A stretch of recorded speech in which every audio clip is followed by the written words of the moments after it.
இருப்பார், யாக்கூப்புடைய சந்ததியினருக்கு வாரிசாகவும் இருப்பார். என் இறைவனே, அவரை உன்னால் பொருந்திக் கொள்ளப்பட்டவராகவும் நீ ஆக்கி வைப்பாயாக.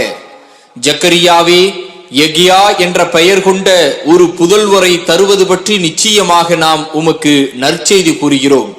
இதற்கு முன்னர் இப்பெயர் கொண்டவரை நாம் ஆக்கவில்லை என்று இறைவன் கூறினார்.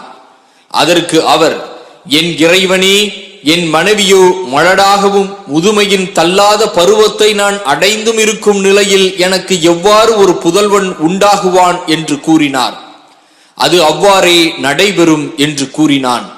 இது எனக்கு மிகவும் சுலபமானதே. முன்னர் நீர் ஒரு பொருளாகவும் இல்லாதிருந்த காலத்து நானே உம்மை படைத்தேன் என்று இறைவன் கூறினான். அதற்கு அவர், என் இறைவனே, நீ எனக்கு ஒரு அத்தாட்சியை இதற்காக ஏற்படுத்துவாயாக